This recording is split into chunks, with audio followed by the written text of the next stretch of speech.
Good morning, everyone. Thank you for joining us in this series 2 of Gen X Teachers and Precepts for Skillful Engagement. We're on the third precept, not to misuse sexuality. Or the positive is cultivating or accessing intimacy. Let's start out by chanting.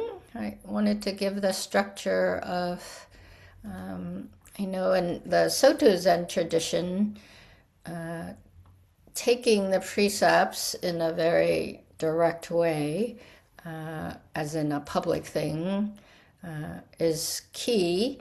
And in the recitation of them, it makes a big difference. So that's partly why. And of course, so much of broader Buddhist tradition is to chant, practice of chanting. And I'll ring the bell at the end of each line. All right, so you're welcome to unmute. Okay, here we go. I vow not to kill. I vow not to take what is not given. I vow not to misuse sexuality. I vow to refrain from false speech. I vow to refrain from intoxicants. All right, thank you. So the not, or the refraining version, of course, is what's often you think as a classic, and a large part of that is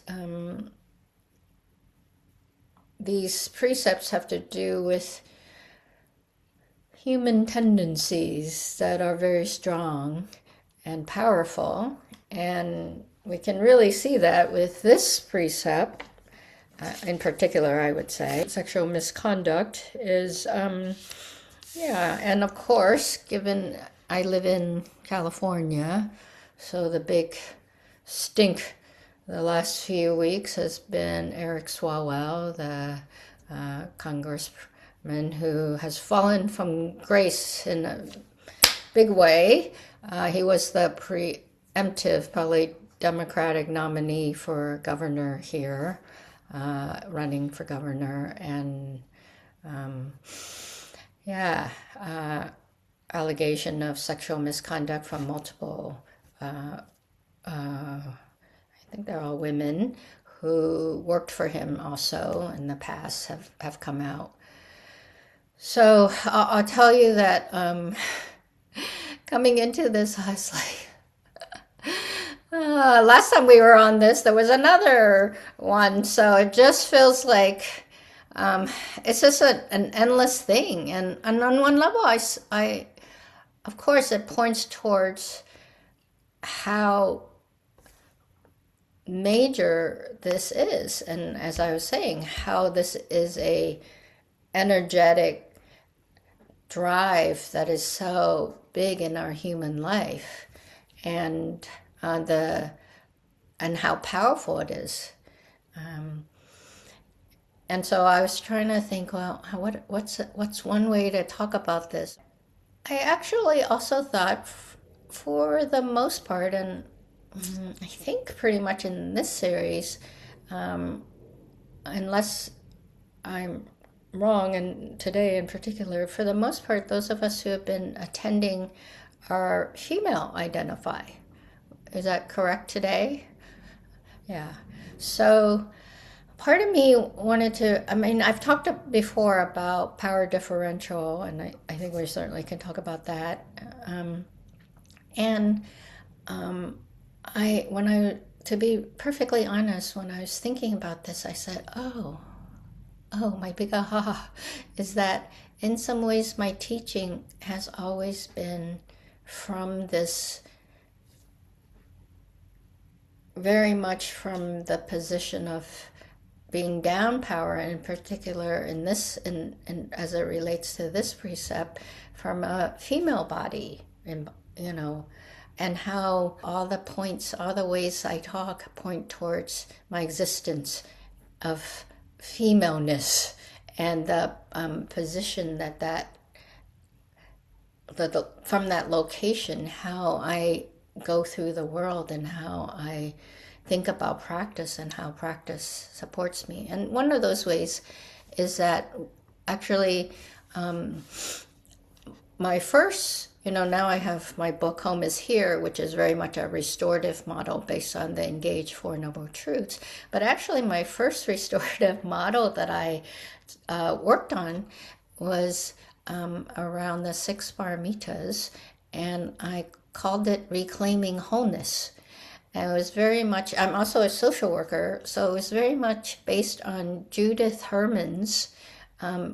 Do people know Judith Herman? She wrote Trauma and Recovery back in, I think it came out in 98 or something. I first was exposed to it when I was studying to be a social worker, which was 99 to 2001. So, and it was in the psychology class. But the thing about Judith Herman, she did a lot of research with women who had been raped. So I should say content warning. I mean, almost goes with this topic. So we'll just put that out. And please take good care of yourself as I'm speaking. So women who have been raped, women who left war-torn countries, and then with immigrants. So that's so much of her work. So there are 3 points that she came up with around how to restore from very, intense kind of trauma. And one is, the first one is called safety and protection. Right? Safety and stability. Protection, safety and protection comes with the precepts, studying the precepts in general. So that's where that phrase wrote out. But so safety and stabilization. Then comes what's called remembrance and mourning. And then the third is called reconnecting, or sometimes integration. And in terms of, I'm not going to talk specifically about the Paramitas per se. Well, actually, I'll just go through them. And for me, so to recover from traumatic experience, we need a sense of safety to meet. So with trauma, of course, there's a lot of repetition of the traumatic experience or experiences, flashbacks, heightened emotional in the memory of things, certain reactive ways of responding that were useful, and now they become habit. So to have a sense of safety is so important. And part of the reason, so in this I say that Sila or Shila, of course, the precepts, safety and protection, so that's where that goes with it. And then jhana, or concentration, for me, are the 2 elements of the paramitas that go with this. And so I actually call grounding safety and bravery. For me, knowing how to clearly help set boundaries is really important. And for me, sila, or the precepts, is that. And the refraining framing of the precepts, I know for many of us that's a hard thing to access because it feels like an authoritative thing. And, we've talked about it in this series, about how that can be very reactive for many of us. It's like, don't tell me what to do. But the essence of them is very much to stop us in our tracks so that we have a moment to really pause and think about this. And it helps us also to say the no, and I think I know my conditioning as female body is not to say no in a clear way. I have to do it in a nice way, supposedly. I have to say it many times. I have to, and it's already a lot to get there, to even do that, to claim my body as my own and to have it as clearly boundary, and that people can't push through that, right? One way in which I know that I have shifted in this, is that classic way in which we're in a crowd, say like on a bus or somewhere, and then certain of our body parts is touched, and so many of us like feel like we can't say anything about it because we might make someone else uncomfortable. And I know that one of my shifts, and by the way, I started my activism around like joining rape crisis when I was 19, and then also working against violence against women and children, domestic violence. And that's where I learned how to be an activist. So this has been something that, I've worked with a lot, and it took, years for me to mentally and as an activist, I was like, yes, of course. I started to learn, yes, of course, my body's my own, I can have boundary. But I'll frankly admit that many years being touched in crowds, it still comes up, and there's still a sense of like always trying to figure out what's the right thing to say, how to say it, because also the fear, right? A lot of it's not just the social anxiety about making others uncomfortable, but also the fear of being disbelieved, and the fear of then getting the anger turned towards me, because the reaction is often of like, I'm the problem, right? So, I remember thinking that, and maybe luckily this hasn't happened to me once I decide, okay, this is what I'm going to do, is that to say, I am touched. Do not touch me, in a very loud way, right? As opposed to, my sense is when I point it out, and point towards the person, so much of it is that's the fear of them retaliating, and then, the crowd taking the side of the uproar, which is often the case, right? And so really kind of set it as my boundary, and being loud about it. So to me, that's one way in which I've really learned to hold my boundary and learn to set my boundary. And to me, that's really about what's happening to me. So again, the precepts are where I have learned a lot about boundaries. And so that's helpful. Also, of course, the precepts themselves are support for us, and ideally in society, right, in our communities that we're in. So for me, again, the precept, clarity and centeredness in our own values. As we study the precept, we start to say, oh, this is what's important to me. And we have the way that we study it, the way that I share it with my students, is we very much look at the not as a container, a boundary, and then we approach it as a mindfulness practice. How was I taught these values?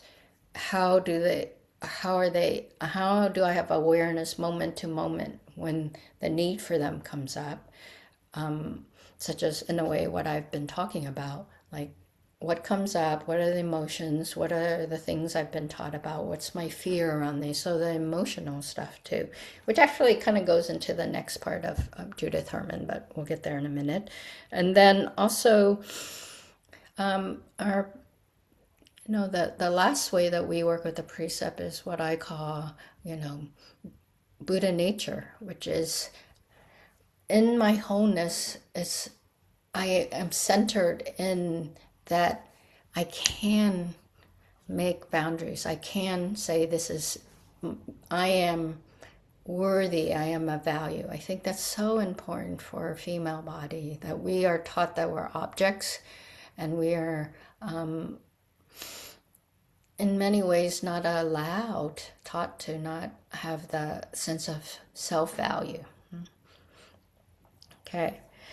So of course, jhana or concentration or meditative factors help us ground in presence, right? And the sense of our bodies. The first foundation of mindfulness is awareness of the body and the body. So really, well, many of us, I know I did, come to meditation thinking my mind's going to get more settled, and that can happen, certainly, but I learned so much about the body and about being present for myself in my body, especially, in Zen on one level, we do that by the movement, which is part of the first foundation also, but also movement, right? But then in insight, I know that learning to really be aware of sensations is very helpful, and then also of emotions and thoughts. The clarity of learning each of those as they're rising and falling really supports that. All right, so the second of Judith Herman is remembrance and mourning.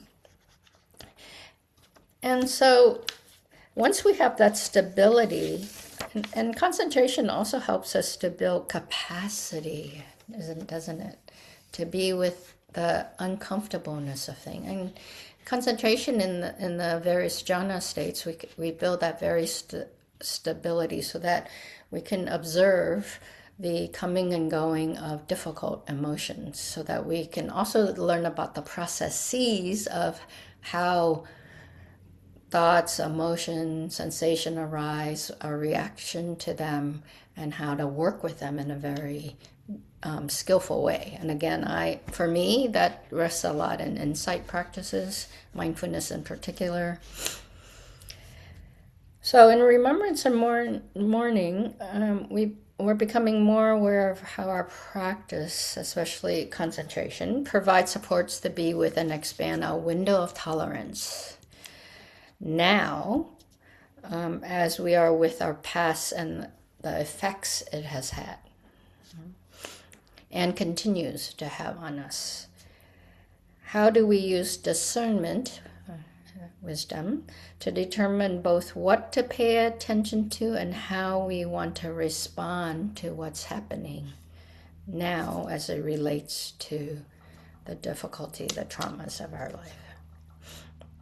How also do we know that we have agency? And I'll say that I think for me, this is key, right? So having the sense that I have agency, and Mioshin, being a student, will testify to this. I talk about agency so much. And, again, when I was thinking about this talk, I was like, when I have this understanding of this framing, that so much of my teaching has been from that perspective of being in a down power location. Part of the healing, or the way to thrive through, right, is to really have a real sense that I have agency here. So Kashanti, in terms of the Paramitas, the perfection of patience, the perfection of tolerance, I think is a quality that's really important as we work through remembrances of the difficulty, to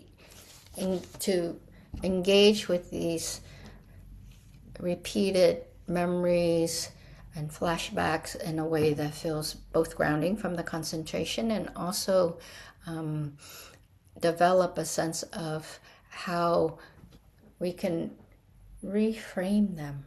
I think this is really important. How can we reframe them? And so for me, so much of practice is about how do I make meaning of what happened to me in the past? And so we need to get closer and closer to our stories. And here when I say story, I don't mean that in a negative way. I just mean the flashbacks, the recurring remembrances of what happened.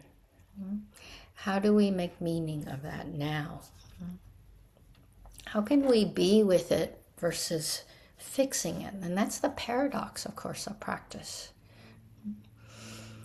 Is that many of us come and we think, oh, I'm going to do something so that I can fix a situation. And yet so much of what we need to do, and here's the important part too, because if we have that sense of safety, then we can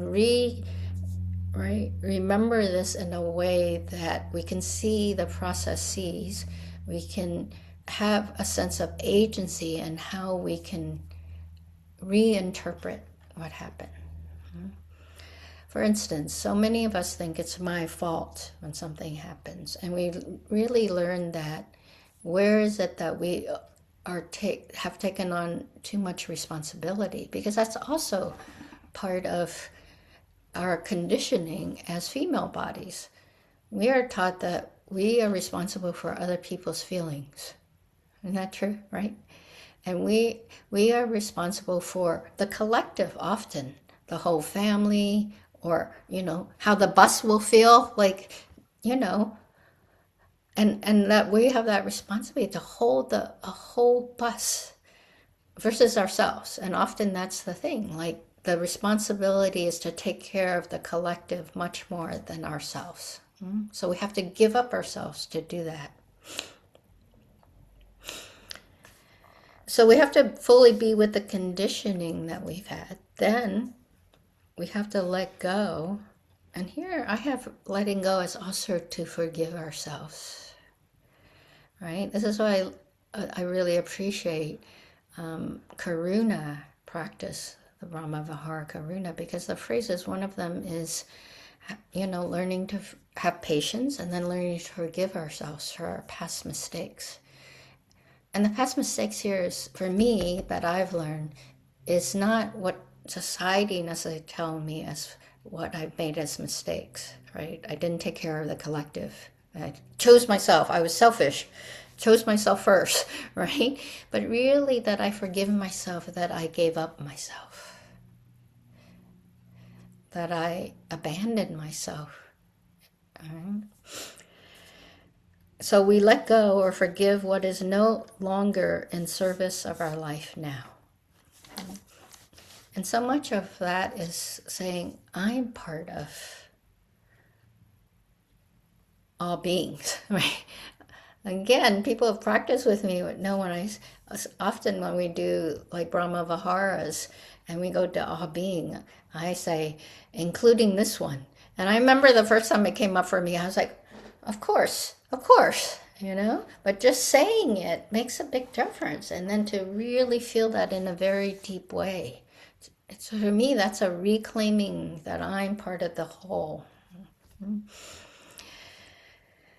So in terms of virya, I put virya in this section of remembrance and mourning. Because virya is energy, also can be translated as diligence.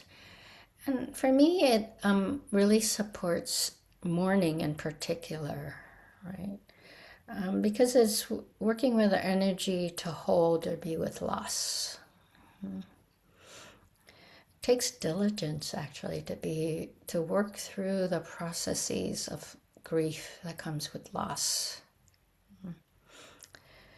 And to connect to new possibilities for change and transformation. That takes energy, right? And that takes a skillful. So much of my practice has also been how to work skillfully with my energy. Like skillful effort has always been one of my big ones, because again, we are conditioned to spend our energy outside of us, and also to keep on doing it, to keep on fixing things, as opposed to when is it skillful to harmonize that. All right, seeing time, I said this was going to be discussion, so I want to get to that. So reconnecting and integrating is the last of the classic three. How do we fully and activate to support our healing? So the two I have is Dana, which is usually translated as generosity, or more correctly, it's actually about giving and the gift. And I also think, of course, it's also about mutuality. So practicing with receiving is hard as female body, isn't it? Right? Because again, we often think of Dana as outward, and we're taught, especially as female bodies, to do it outwardly. And receiving, again, is hard. And so I know in Zen, right, giving, receiving, and the gift are not separate. We do that in a Myo chant. So that's always been a practice. And then prajna, wisdom, discernment. And in Zen in particular, for me, the focus on wisdom is very much an intuitive knowing. Intuitive knowing. Or trust. And for me, that works with integration. So remember, reconnecting is sometimes also called integration. I think as one of my friends, Sharon Su, a teacher, who just came out with the, what's it called? Emergent Dharma book by Asian American Buddhist practitioners. But she also says we have good spidey sense, right? I love that. And for me, that's that intuitive knowing where we just have a sense, and we might not have the words for it. It might not seem rational, but it's a really knowing that there's a kind of trust behind it. And for me, Zen practice really supports me to rest in that and have a certain kind of trust. For me, this is me.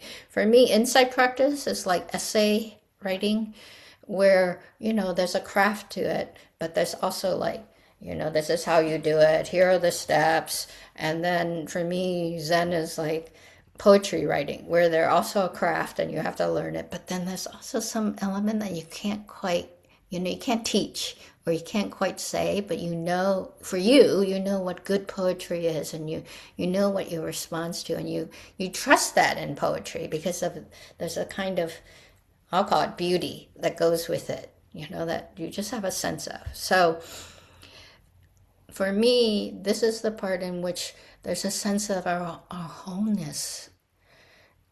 A wholeness and a completeness is here. And how do we get back to that? How do we reclaim that? My big thing is that in terms of restoration is that often I feel, again, I realize this is from my location as female, definitely, and other down power position, is that life often feels like a cage. And with practice, how does life become a container, right? Or how is it that I feel held versus I'm forced? So for me, the restoration is this sense of how do I understand that I have the agency, right? And so it's not a forced existence, but it's a held existence. That's also part of the reframing that we need to do. Now, these are the classic three that goes with Judith Herman. And a while back, I was listening to a podcast with my partner in which the person interviewed Judith Herman. Let's see, what would it be? That was just a couple years ago. So what, 30 years after the book came out, 25, where she said, there's a fourth step now. Because for many of us, what's really important, sure, the 3 steps are still important, but what's really important is the part where we say, how is this going to be different for others like myself? What supports survivors to come forth with their story is that there's a sense that what I'm going to do will affect change as a whole for another or others. So I'm calling that accountability. Right? Accountability. Now, maybe that could be a discussion.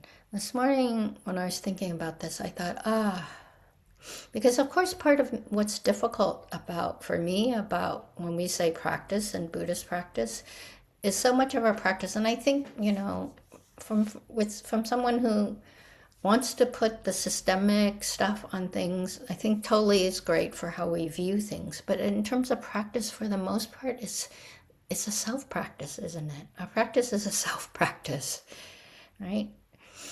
Is that the accountability part is the part that's more about the Sangha part, isn't it?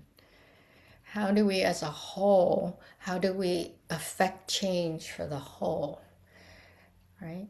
In some ways, the precepts is for the collective. Of course, the classic stories, the Buddha, things went along and then it's like, hey, someone did something that's really bugging us all. Please make a precept, right? So, and of course, it is about how do we live together. But again, it's not just how do we live together as aspiration, but it needs to have a sense that there's accountability. And I think this is the hardest part in some ways when people come to practice or to discussions on the precept. Often we come and we say, it should be like this. There shouldn't be killing. There shouldn't be sexual misconduct. And the fact is, there is sexual misconduct. So the restoration is how do we not just put safeguard, but how do we have to also make or have a sense that there's accountability? What are the steps towards accountability? All right, well, thank you for listening. I'd love to hear anything about what came up for you and maybe perhaps around what's important for you around accountability.